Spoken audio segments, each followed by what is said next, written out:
Hello. Hello. Hi, I'm making you host now. Excellent. And I think, did you have any questions before I sign off, or you think good to go? Hi, everybody. Welcome to the 2022 meeting, the National Conference of Black Political Scientists. And this particular panel, which is very exciting. We have 5 papers scheduled. I'm not sure exactly if we're going to have everybody here. I know Professor Stout was not able to be here because he has Western Political Science Association obligations at this time, but he sent a video. So I will play that for you toward the end of the panel before Dr. Mack provides discussion. I am Stephen Maynard Caliendo. I'm Professor of Political Science and Dean of the College of Arts and Sciences at North Central College, which is in Naperville, Illinois, just outside of Chicago. And I'm happy to have you all here. I've asked the panelists to limit their presentations to 8 minutes max, because we did have 5 papers that were scheduled. I still think that may be the case. People may just be coming in a couple minutes late because we're starting right on time. So I think we'll hold pretty tight to that. And if the other 2 papers don't show, we'll have more time for Q&A, and certainly the presenters can elaborate a little bit more on their presentations. So I think Kevin Sparrow has graciously agreed to go first. And so I will turn things over to Kevin. Kevin, I'll start a timer. I'm sure you're probably watching it on your end as well, but I'll give you a wave when we get close to 8 minutes. Okay, just to be clear, can everyone hear me okay? Yes. Excellent. So the title of my project is Competitive Candidate Visibility, Black Candidate Success and Supply. So the motivation for my project is the large number of safe congressional districts in the House of Representatives. So this graph provided by 538 illustrates this decline. So the purple line shows that in 1996, we had more than 180 competitive congressional districts. But by 2020, this number fell below 80, suggesting that most of the primary winners will effectively serve in Congress because they're not going to face any meaningful general election competition. And this is particularly true for majority Black districts because all of them are strongly Democratic. And this pattern held in 2021 when 3 out of the 7 special elections took place in majority Black districts. These were open seats, so each district had well over 10 candidates run, but the number of competitive candidates varied across each district. In Ohio's 11th congressional district, only 2 candidates had any chance of winning the primary. In Louisiana's 2nd congressional district, it was a 3-candidate race. And finally, Florida's 20th congressional district saw 4 candidates come within 10 points of each other. So this raises some interesting questions about vote choice in primary elections. How do voters navigate this large field of candidates?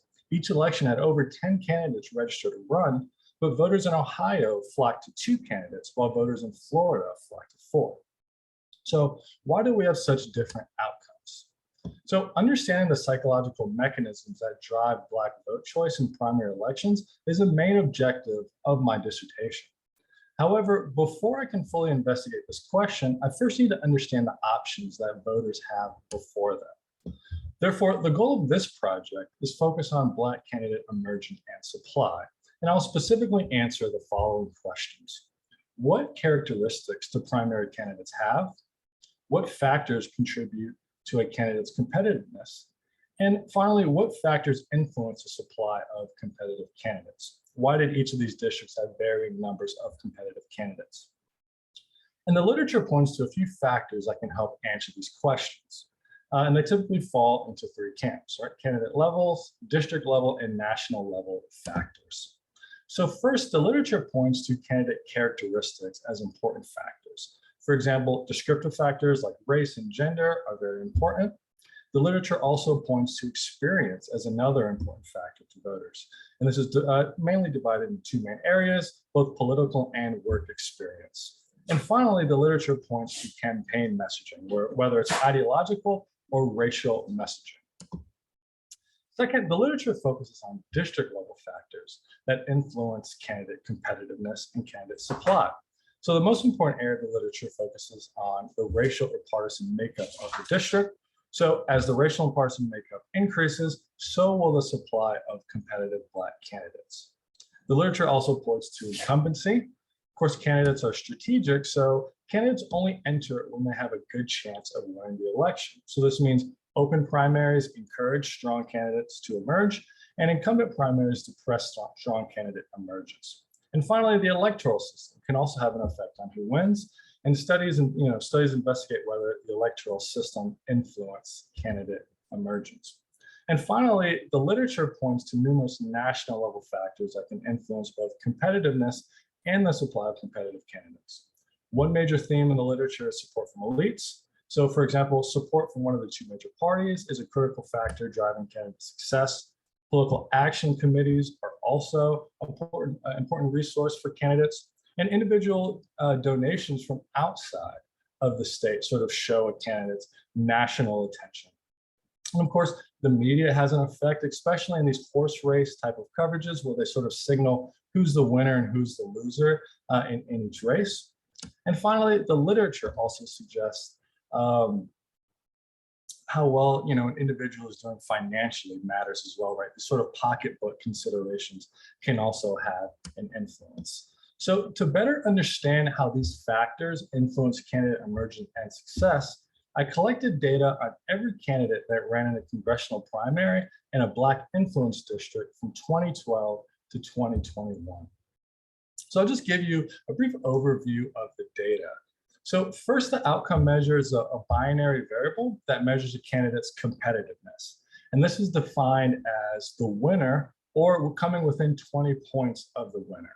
And I look at both competitive candidates and Black competitive candidates. The second outcome measure is a count variable that just simply measures the number of competitive candidates in each race. And this ranges from 0 to 2. And we look at both competitive candidate supply and competitive Black candidate supply. And also collected candidate level data, including binary indicators for the race, gender, and ideology, and information about a candidate's political and work experience. For district level factors, I include a binary measure for whether the election took place in a Black influence district, those that are 30 to 49% African-American populations, or majority Black districts that are above 50%. And also include a binary measure for the presence of an incumbent, right? Is this an incumbent election or an open seat election? I include a 3-level factor for partisanship, right? Republican-leaning districts, slightly Democratic districts, and strong Democratic districts, and an indicator for the electoral system. And then finally, I include numerous national level factors, including a binary indicator for support for a political action committee, political parties, or contributions from the state. And then I also have measures for the TV mentions as well as an indicator for the district's, and an indicator for the district's socioeconomic strength relative to the nation. So first I want to discuss some important descriptive factors that these candidates hold. So this table reports descriptive factors at the candidate level for both competitive and non-competitive candidates. And we can see that most candidates, whether competitive or not competitive, are male, and most of them are lawyers. This is a very common profession. What's the main thing that I kind of want to point out here is the candidate's political experience. For example, 73% of competitive candidates have previously held federal office, while only 5% of non-competitive candidates have. So this suggests that political experience really is important to voters. Now I want to sort of look at this sort of binary outcome measure.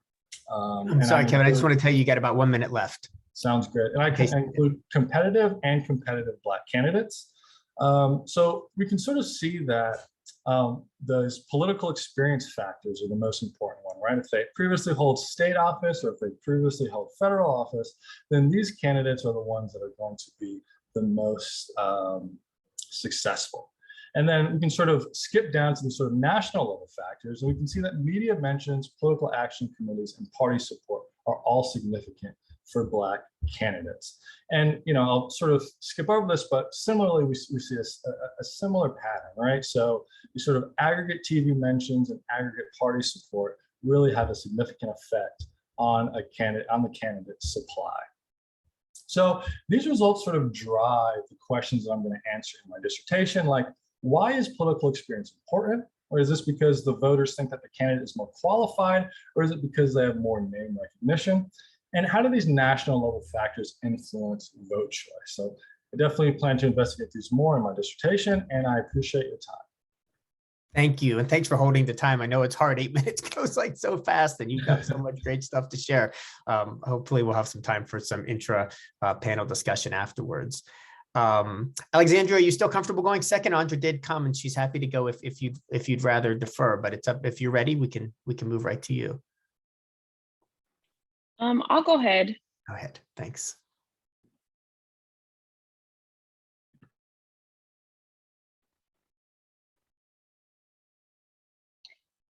Okay. Everyone can see my screen okay? Yes, it looks good. Okay. Hello, everyone. My name is Alexandria Davis, and I'm a second-year political science PhD student at UCLA with a concentration in and politics. I'll be presenting this project titled Captured at the Ballot Box, which is looking at the effect of vote capture on Black political behavior with my first pilot experiment. This research resides in my ultimate research agenda of developing a theory of Black voter apathy. So to provide some context of what I mean by vote capture in the modern political sphere in the Black community, I turned to this popular video of Joe Biden on the popular radio show, The Breakfast Club, to produce some context for this project. On the show, Biden made the statement, if you have a problem figuring out whether you're for me or for Trump, then you ain't Black. Biden signaling that voting democratically and or specifically voting for him is synonymous with Blackness. And this is making it seem as if Black voters have no other options politically. Even when they do not approve of Biden, with a recent Navigator focus group of 1,000 registered voters showing a drop of 25% in approval ratings as of January 2022. This link between the Black community and the Democratic Party that Biden is signaling, despite decreasing approval post-election, connects very well with Paul Framer's definition of vote capture in his 1999 book, which explains vote capture as when a politically relevant group has historically supported a political party, choice was to remain in that party, even when their interests may be neglected. This idea of vote capture and its potential effects on Black political behavior is where my research interests lie and brings me to my research questions. My research question is, under what conditions does vote capture influence Black political behavior, accounting for all other factors? In this presentation, I will specifically be focusing on the political behavior of vote intention in the 2024 presidential election amongst the Black electorate. Prominent theories I will engage with in this project include vote capture, as I explained previously, racialized social constraint, that Black voters go against their own self-interest by continuing to turn out for the Democratic Party due to racialized social constraint, which identifies that there are greater social rewards for aligning with the Black community. Socioeconomic status theory, linked fate, and group consciousness are also relevant as previous explanations of Black political behavior that I am seeking to be in conversation with. I argue that vote capture is a psychological experience when it is understood by Black voters as the belief that Black political parties take them for granted by providing a small number of policy benefits in exchange for support in elections. Black voters may become apathetic because they recognize this constant support with no significant benefit and begin to identify less with the Democratic Party. I define apathy specifically as an express lack of interest and participation in elections, and specifically not getting out to vote in a presidential election. Considering these things, my hypothesis regarding this experiment is that members of the Black electorate will choose to not turn out or be apathetic in presidential elections when they perceive their vote is captured.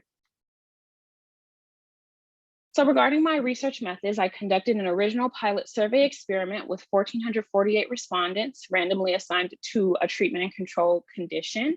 The treatment included a fictional newspaper article that suggests that the Black vote is being captured by the Democratic Party. The independent variable is the understanding of vote capture based on the assignment to treatment condition. So some characteristics of my sample. So as I said before, there was about 1,448 respondents that consented and passed a manipulation check.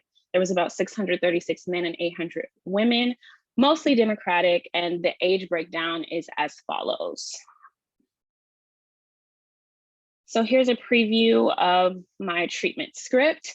And it states that Black Americans show up for Democratic Party, but Democrats do not show up for them. It identifies that more than 90% of Black voters turned out for a presidential election. However, Democratic president's policies were observed as oppositional to what Black preferences present. I provide an example of Bill Clinton on policies on crime and welfare as a past example, and Joe Biden with defunding the police as a current example, with the final sentence saying that Democrats are doing the bare minimum. And the control condition just was a simple article about giraffes. So a brief summary of my experimental results before I get into my charts. The effect of my vote capture treatment on vote intention in the 2024 election, positive but not significant coefficient, meaning that my treatment is not strong enough to negate the high vote intention that Black voters express. However, partisanship, educational attainment, importance of vote, which was a personal measure of external efficacy, government efficacious to Black people, which was a measure of efficacy of government officials to Black Americans, had a positive and significant relation to vote intention. So in the first run of these experiments, as shown in this graph, I do not find support for my treatment as I intended with a positive coefficient on the treatment variable, considering all other variables, but I do find accounting for partisanship when moving from Democrat to Republican, there is a decrease in vote intention, accounting for all other factors. Additionally, there is support for previous literature regarding socioeconomic status theory, external efficacy, and group efficacy amongst the Black electorate. Regarding next steps, given that this is my first experiment in a pilot study, I'm looking forward to continue to explore this puzzle regarding vote capture with the hopes of theorizing about Black voter apathy as I continue to transition into my graduate program and further my study for my dissertation. To improve the experimental sample, I plan to increase the number of Black Republicans to observe if vote capture and apathy could be influencing their party identification or their partisanship. Additionally, I'm interested in pursuing this project with observational data from the 2008 to 2016 Collaborative Multiracial Post-Election Survey, with the eventual inclusion of the 2020 data upon public release. Thank you for your time. Thank you so much. Andra, I think you should have a co-host ability, so if you want to share your screen, you absolutely can do that. Okay, thank you very, very much. Hello, everybody. Hello. I will apologize.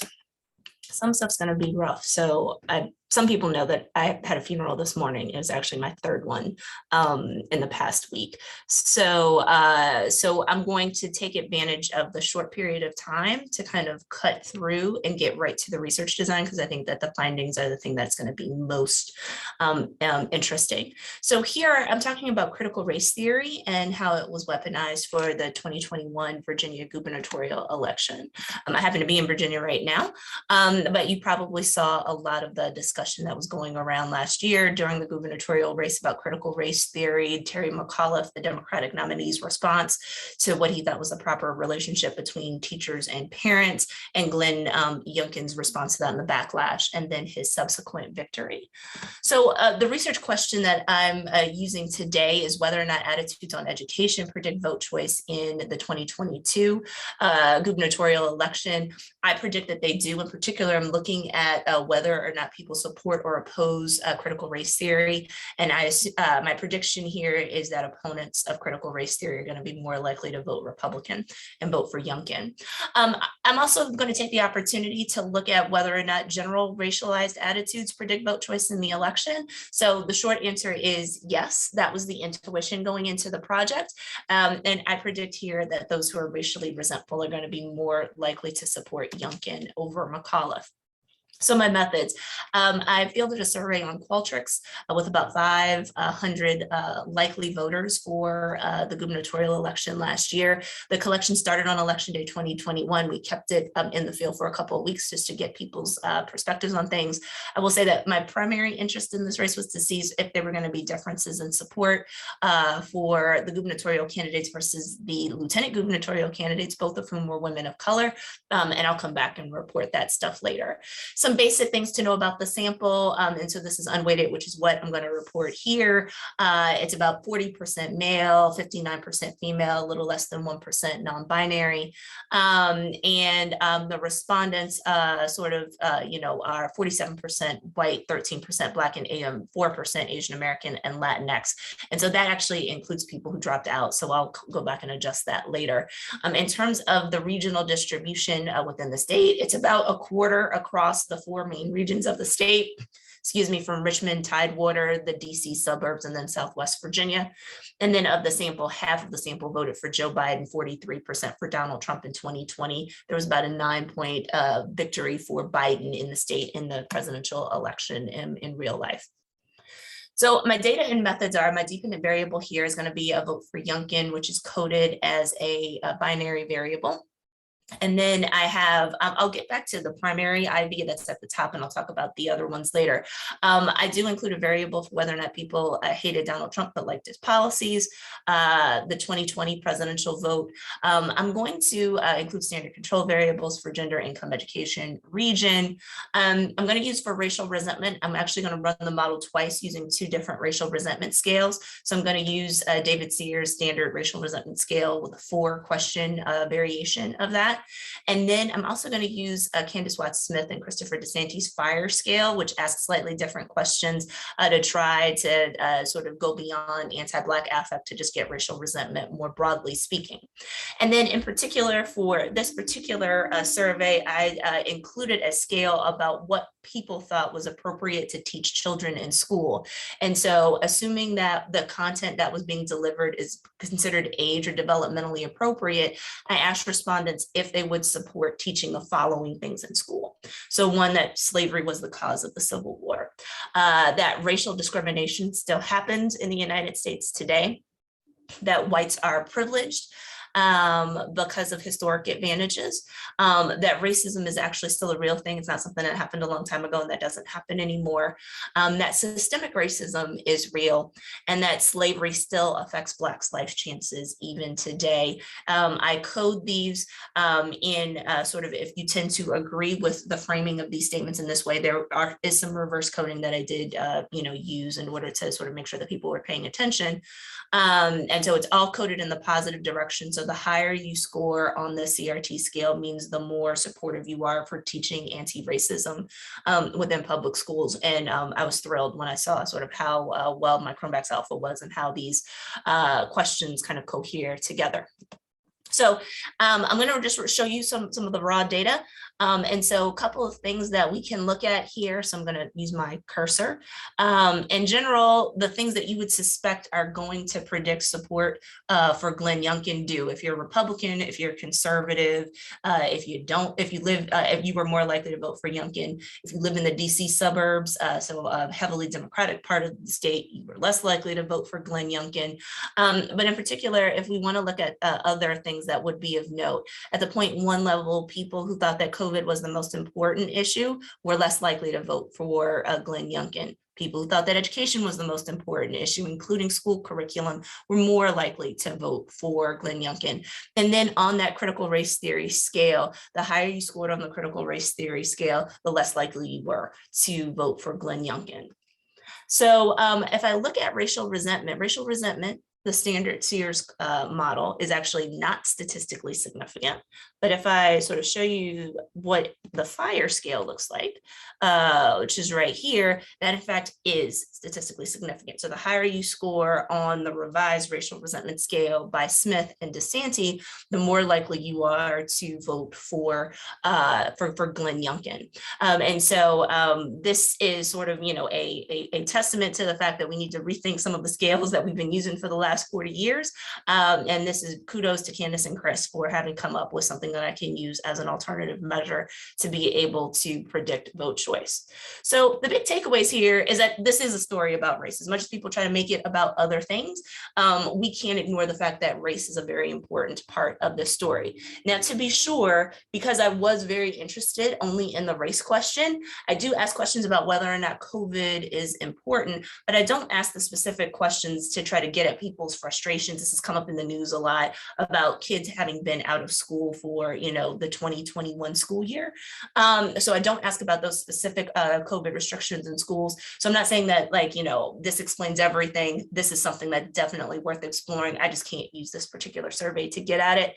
And even though I ask very specific questions about what should be taught in schools, right? I don't ask specific questions about what people's knowledge is about history or what people actually think critical race theory is and whether or not that has any relationship with vote choice. Though I would suspect that if you got people who are going to go on the record and answer these types of questions, you can get a pretty good sense and you can make pretty strong inferences about what their voting preferences are. So with that, I will thank you for your time and I look forward to the Q&A since I know we have a truncated period of time. Thank you, Andra, and thanks for, I think we all would have understood if you couldn't make it today. It's a very difficult week, so our condolences, of course, to you for all the loss you've suffered. So thank you for being with us.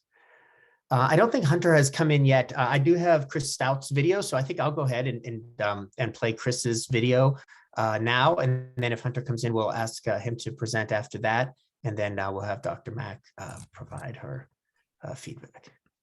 Let me see. Hope I do it right. If you can't see her here, let me know. Hello, everyone. I'm Chris Stout. I'm at Oregon State University. I'm going to be presenting a paper with two undergraduate students, Eric Chi, Jada Craning, and a colleague of mine at Wellesley College, Manish Arora, entitled "The Education Gap: How Education Levels Influence the Efficacy of Progressive Racial Appeals."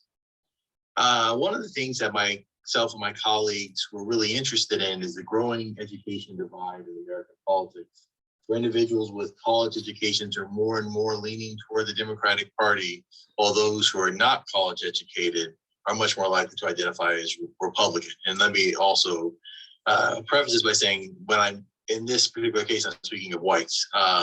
We see a smaller divide amongst African Americans, but really this divide is driven by whites.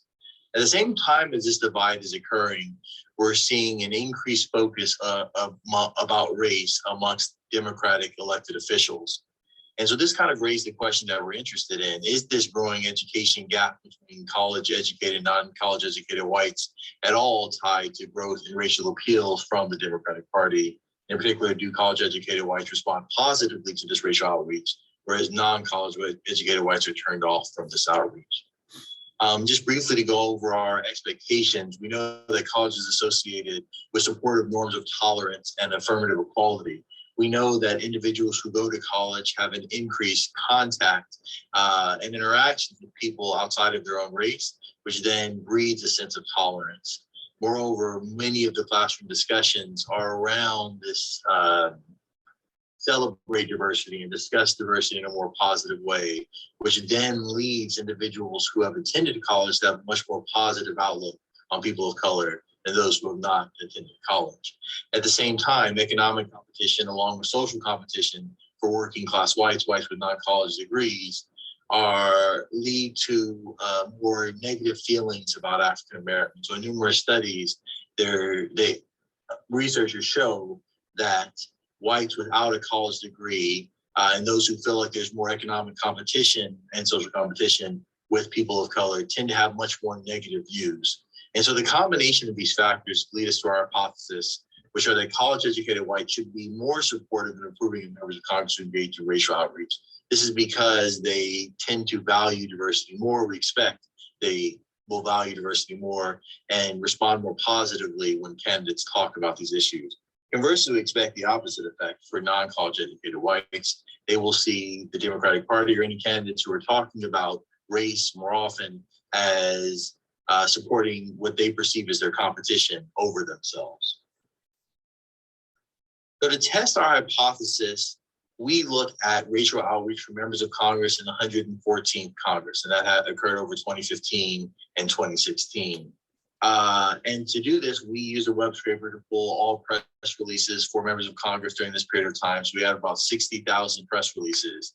And we coded a set of these press releases for whether or not they included some type of racial outreach.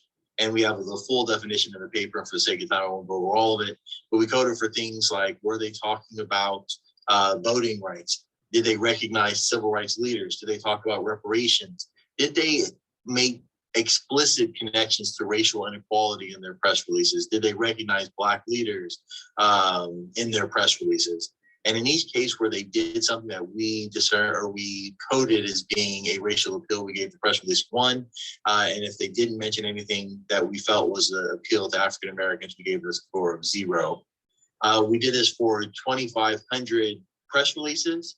And then we used the program RTEX tools to take our hand-coded set and predict coding for the other 57,500 press releases. And then we did some post machine learning analysis to make sure that we had high levels of intercoder reliability. And we have a measure that we think is extremely valid. We have some statistics in the paper that show that it at least follows the expectations. For African Americans are more likely to talk about racial appeals. Democrats are more likely to talk about racial appeals, and representatives in Black districts or districts for African Americans are more likely to talk about racial appeals. Once we've done this coding, we connected it with this press release data with the 2016 Cooperative Congressional Election Study. And we looked at support for incumbent House members in the general election, and then approval of U.S. House members on a 4-point scale, which goes from 1 strongly disapproved to 4 strongly approved. And for the dependent variable for support income House member, we look at whether or not you voted for the incumbent House member in your district or not. Our independent variable of interest is interaction of our racial outreach. And so this is the percent of press releases in which you made a racial appeal multiplied by whether or not the individual is college educated or not. We control for numerous pertinent variables, and we run the model separately for whites and Black, for white and Black respondents. Ultimately, we find that for whites, which is this graph on the left, this is the marginal effect of Black outreach. So the percent of time that the elected official talked about race in their press releases, on support for the incumbent in the election by whether or not the individual is college educated or not. For non-college educated individuals with lower levels of support, the more they engage in racial outreach, but that is an insignificant effect. However, for college educated whites, they become significantly more likely to support an incumbent when they talk about race in their campaigns. And so this demonstrates that whites with college educations tend to be more supportive of candidates who talk about race in their press releases or outreach to the public. For African Americans, we find basically a null effect. In large part, partisanship largely explains a lot of the vote choice for African Americans, as is true for whites as well, but there is a little boost if the candidate talked about race in their campaigns and the white respondent was college educated. If we look at approval, we see a very similar effect.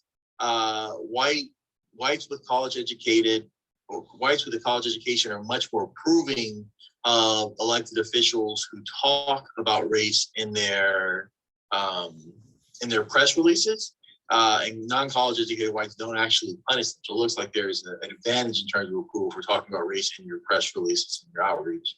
For African Americans, we don't really see a difference between college educated and non-college educated African Americans, but both tend to be more supportive of candidates who talk about race in their press releases.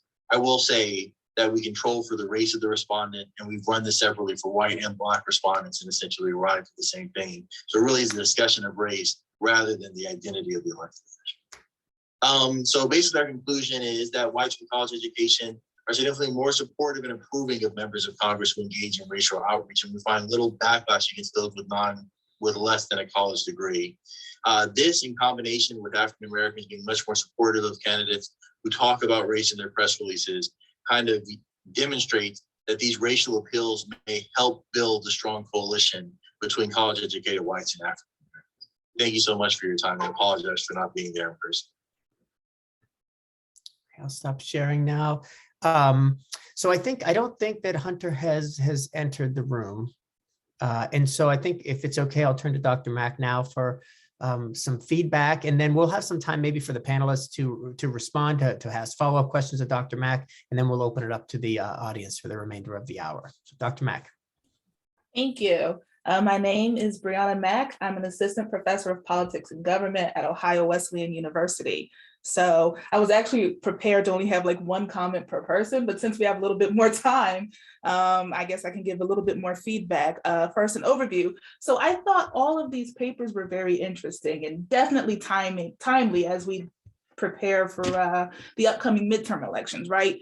And so I will talk about how these papers connect with each other. So for the Stout et al. Paper, I thought it was interesting that, they were looking at racial outreach, right? And so one of the things, I know this is of course a recording, but one of the things I too am interested in is whether or not their findings would also stand as they start to examine like the Trump era Congresses, right? So of course, like in their paper, they were talking about the ways in which, why college education is important, right?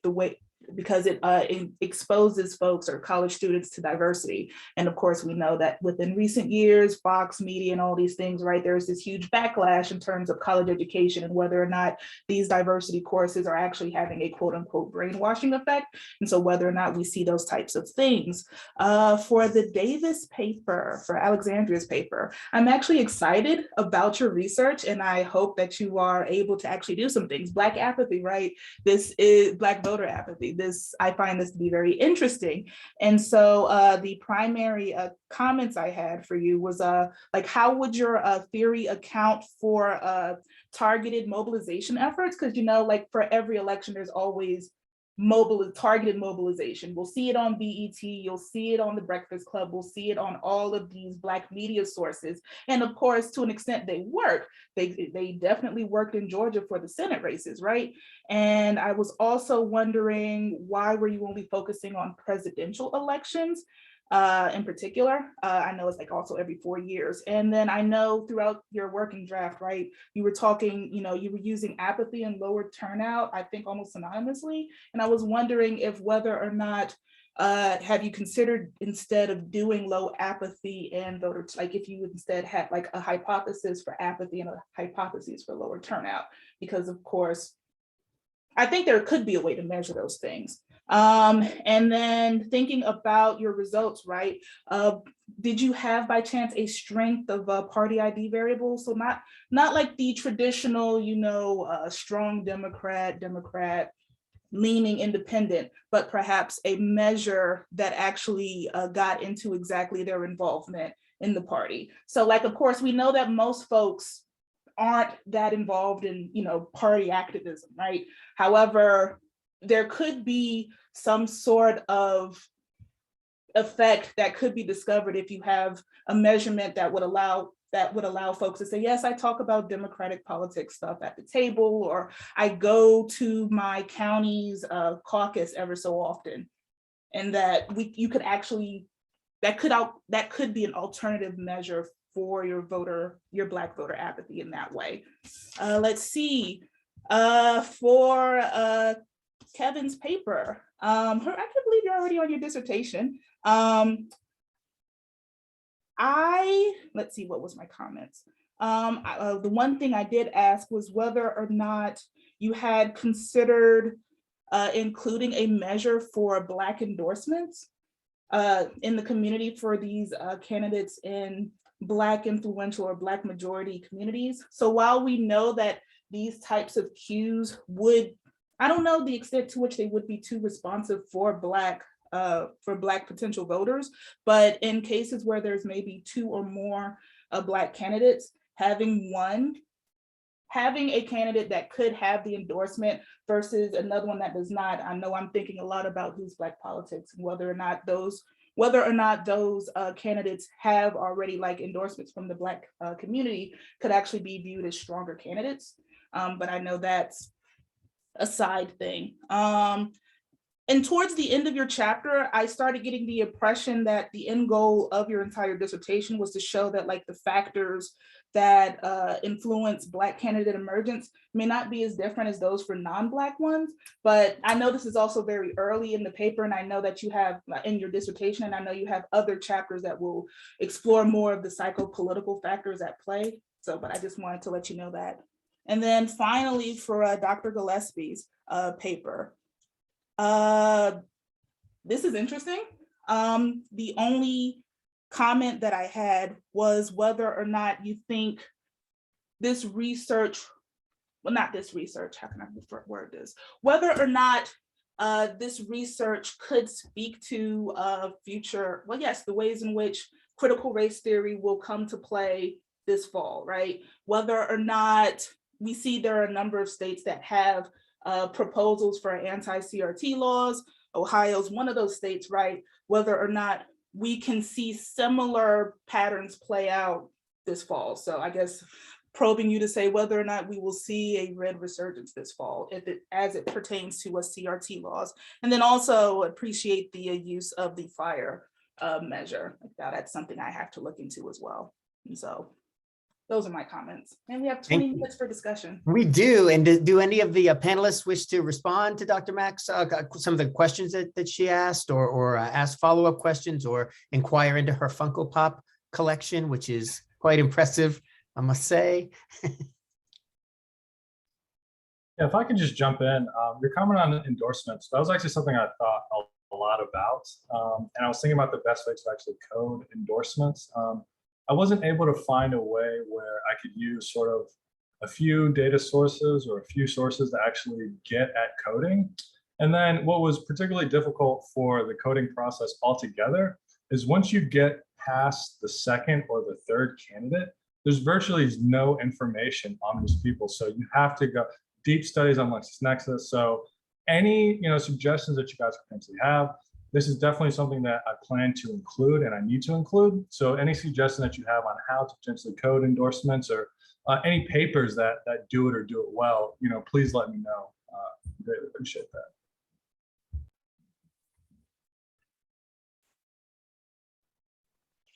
For me, thank you so much for the feedback.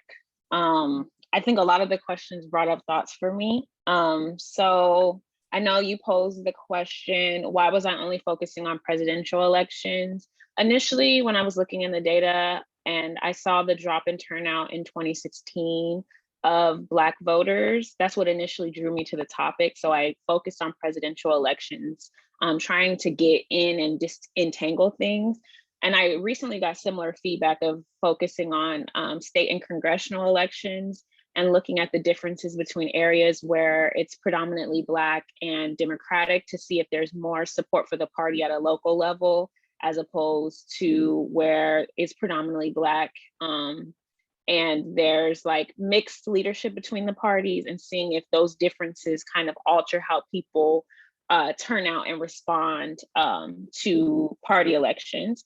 And then regarding, do I have a separate hypothesis for apathy and separate for turnout? The way I'm kind of thinking about it is that turnout is the action, right? And apathy is kind of the psychological disposition or emotion associated with Black voters specifically. And I'm trying to figure out how to disentangle that, looking at like Davin Phoenix's work with anger, the anger gap, and trying to figure out apathy as another emotion that is experienced by Black voters in a way that's different from any other group.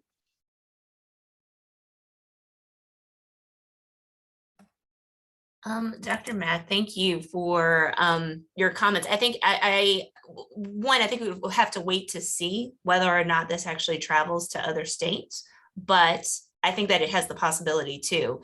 And I think that even just the mere descriptives of what people are thinking should be and shouldn't be taught in schools is something that's actually really, really helpful. So, I didn't report on this, in the main presentation, but, there was a consensus about, whether or not slavery should be taught. Most respondents actually did think that you should teach that slavery was the cause of the Civil War, right? But there was less agreement over sort of whether or not you should teach about whether or not discrimination wasn't over, or that whites are privileged. And so some of these individual things might actually, I think it's just helpful to talk about those things and how those are correlated with support for certain types of candidates. But yeah, if I need to do more work to see whether or not the scale works, but I'm feeling confident that it does. And so if this is something that travels and other people want to do surveys on it in their own communities, I'll be able to do it in Georgia, but I don't know like how many other states I'll be able to do it in this fall.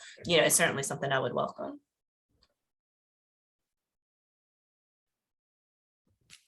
Anything else from the panelists before we throw it open to the, I think we can just unmute and speak unless y'all get unruly. We don't have to use the hand, the hand feature.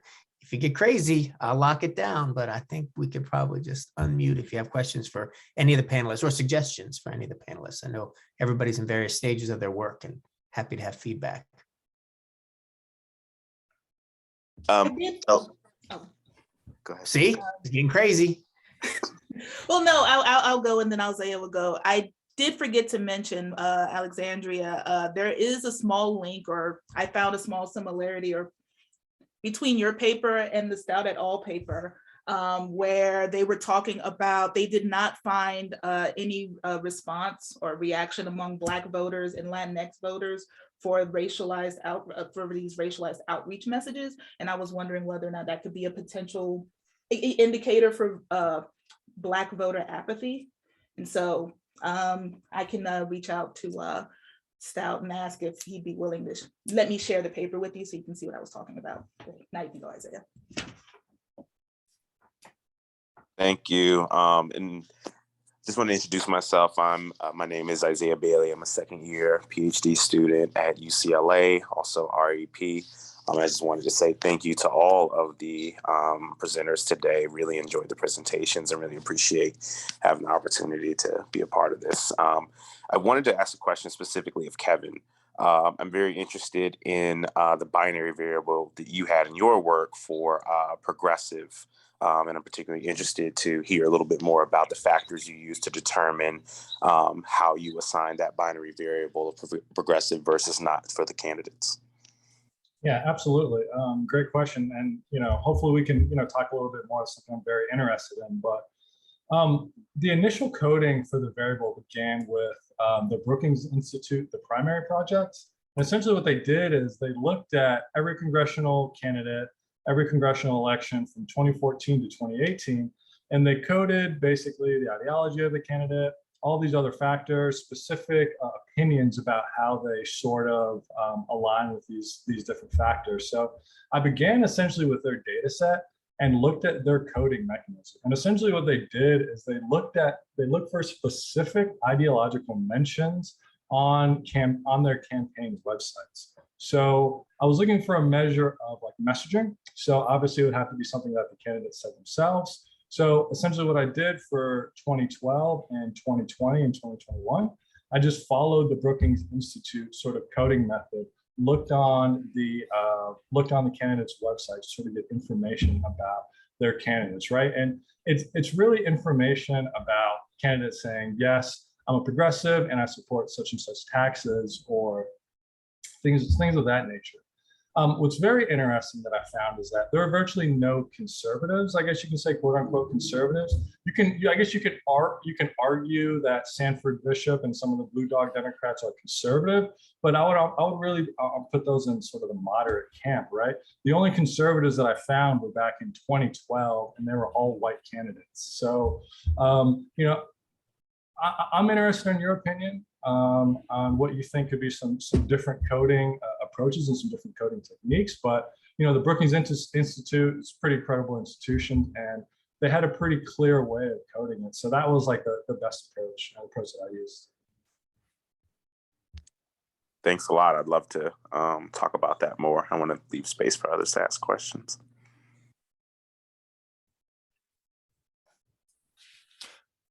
Hi, this is Matthew Platt. My question is for Alexandria. So I'm intrigued by this notion of Black political apathy, but the question that nags at me is, why should I expect apathy to be racialized? In other words, why shouldn't it just be that some people are apathetic in general and there is a distribution among them among Black and white people? Okay, that's a great question. Thank you for asking that. I think I consider apathy racialized just because I identify the specific racialized experience that Black people have. And in looking at the literature that explains voter apathy in general, it identifies like weakened party identification and lack of political efficacy as reasonings for political apathy.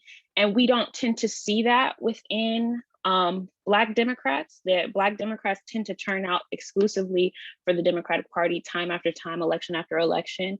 So my thought process was apathy is a different experience for Black voters because we continue to turn out for the Democratic Party despite being unhappy about certain things that the Democratic Party does. And I'm trying to disentangle why that is. If there will be a point where Black voters will stop turning out for the Democratic Party, or is it that historical relationship that continues to tie the Black electorate to the Democratic Party that's keeping things going? Will we reach a point as like in 2016 when we had lower turnout of Black voters and kind of a conversation around Black voters being kind of the leader in the Democratic Party and like kind of determining elections for the Democratic Party? Will we have a point where Black voters become so apathetic or unhappy with the party and how it stands that they no longer turn out? I've also taken a course that investigates political parties and the makeup of political parties as policy demanders and incorporated groups, and thinking of voters have been so incorporated within the Democratic Party, yet haven't received a lot of policy wins or policies that they prioritize. So that's kind of my thinking on that.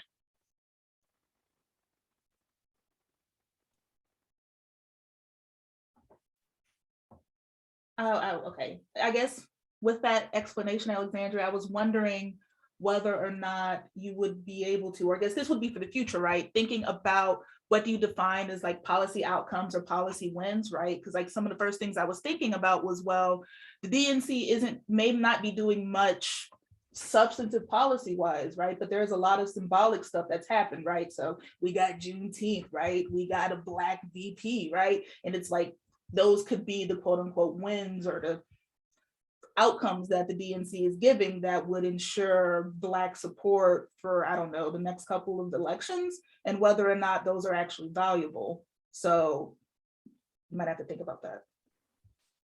Yeah, I think the thought process I've had on that is it's about like which type of policy or which types of wins are valuable to whom. So I think about my great grandmother. She got a whole blanket that was Barack Obama's face when he won the election, because she never thought she would see a world where there would be a Black president, for example. And that was enough for her. But then I think about people growing up in my generation, younger Black people who are going to college and incurring debt and having other issues with healthcare.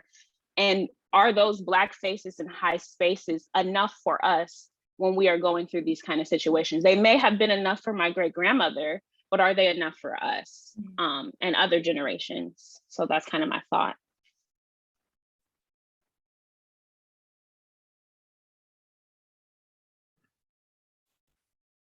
Any other questions from the audience or from the panelists? I had a quick question for Andra. I was just curious, very interesting project, but I was curious with the 2022 election coming up with Herschel Walker and I'm blanking on his name, Reverend Warnock. I'm just curious how you think your theory would track or sort of apply to that sort of Senate race. So I'm not sure, in part because I'm not quite sure what Herschel Walker is going to run on.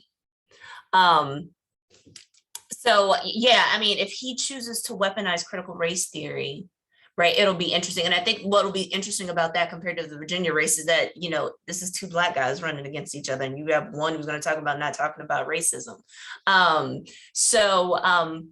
You know, I'm honestly not sure. I think we'd have to wait. If we did, then I would almost certainly, you know, run these questions in that particular survey. As it is, I do plan on running a survey during the Republican primary, if only because I want to see which people want to vote for Herschel Walker, and how much of that is he's a football legend versus, you know, how much of this is you know, so it's a different set of questions. You know, I can say I'm not racist, I voted for this Black guy, you know, type of situations. And then I think the other big wild card is that is Herschel Walker going to say or do something that is going to reveal just how much of a novice he is? And that's my nice way of putting it. Is he gonna say something that's gonna sound so dumb that people are gonna be like, okay, I seriously can't go along with this. So I think that the factors are going to be different. What that would allow me, and I think I probably, if I were thinking about multiple dependent variables in this situation, is I don't know if it affects the Senate race in the same vein, but in the gubernatorial race, I totally expect Brian Kemp to try to use this against Stacey Abrams. And that's where there may be some predictive value. So, I mean, I'd be asking the questions at the same time. I don't necessarily know if I would specify the models in the same way for the Senate race versus the gubernatorial race.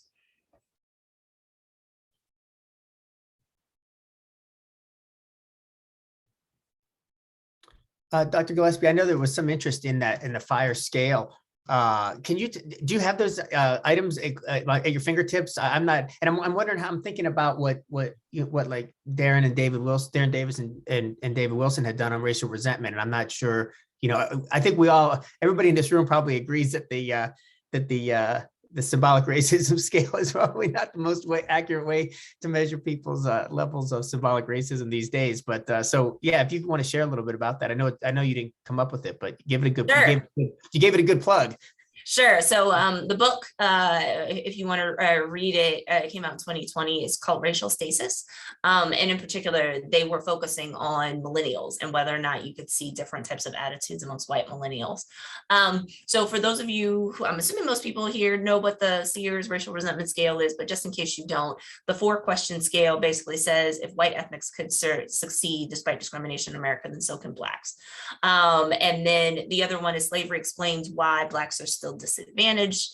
There is the blacks get less than they deserve, and so we usually kind of recode that to go in the opposite direction. And then if blacks would only try hard enough, then they would be just as well off as whites, right? So those are the 4 that go together, right? Fire is less black specific and ask questions like, I am afraid of racial and ethnic minorities.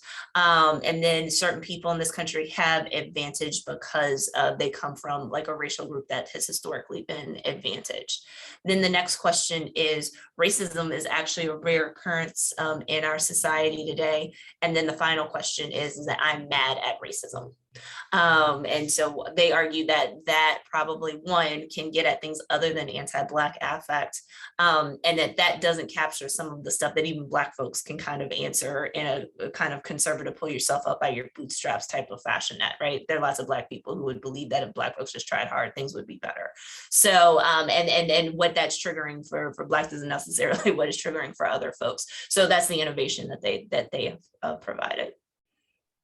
Thank you so much. It's fascinating. We have 2 minutes left. Who wants to help take advantage of those 2 minutes? Or does everybody need to go to the restroom before the next panel? Which is important too.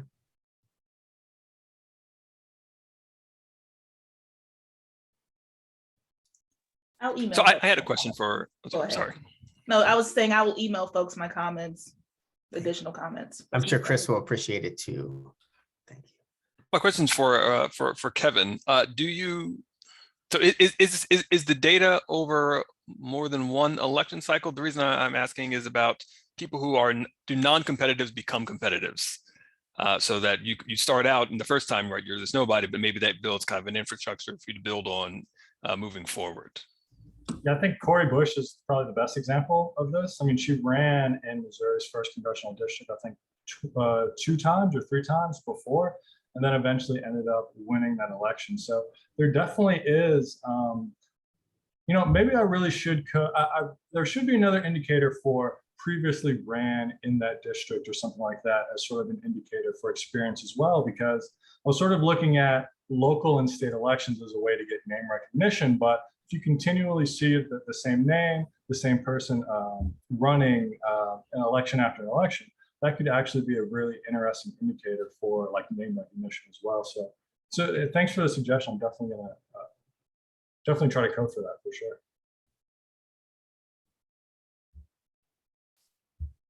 Very good. Well, what a wonderful panel. Thank you all so much for giving your time. And I'm sorry that we didn't have our fifth paper, but I am glad that we had a little extra time to engage with one another. I'm sorry that we all should be hanging out in Baltimore right now. That's the way this was supposed to go down. But I assume that by next year, we'll be back in person again. Yes, fingers crossed, indeed. I hope you have a great rest of the meeting. And thanks again. Thank you. Thank you so much.